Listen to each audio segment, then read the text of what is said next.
আজ আমরা শিখব জ্যোতিষশাস্ত্রে প্রত্যেকটি রাশি কত ডিগ্রি করে স্থান দখল করে আছে। সম্পূর্ণ পৃথিবীটা 360 ডিগ্রি এবং 12টি রাশি আছে।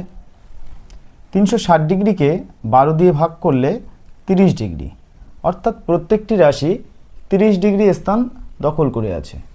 মেষ 30 ডিগ্রি, বৃষ 30 ডিগ্রি, মিথুন 30 ডিগ্রি, কর্কট 30 ডিগ্রি, সিংহ 30 ডিগ্রি, কন্যা 30 ডিগ্রি, তুলা 30 ডিগ্রি, বৃশ্চিক 30 ডিগ্রি, ধনু 30 ডিগ্রি, মকর 30 ডিগ্রি, কুম্ভ 30 ডিগ্রি, মীন 30 ডিগ্রি। 0 থেকে 30 ডিগ্রি পর্যন্ত স্থান দখল করে আছে মেষ। 30 ডিগ্রি থেকে 60 ডিগ্রি পর্যন্ত স্থান দখল করে আছে বৃষ।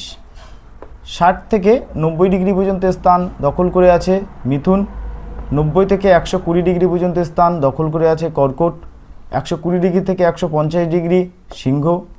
150 থেকে 180 ডিগ্রি কন্যা। 180 থেকে 210 ডিগ্রি তুলা। 210 ডিগ্রি থেকে 240 ডিগ্রি বৃশ্চিক। 240 থেকে 270 ধনু। 270 থেকে 300 মকর। 300 থেকে 330 কুম্ভ।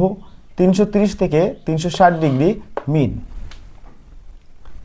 আমরা জানতে পারলাম পৃথিবীতে প্রত্যেকটি রাশি তারা কত ডিগ্রি স্থান দখল করে আছে।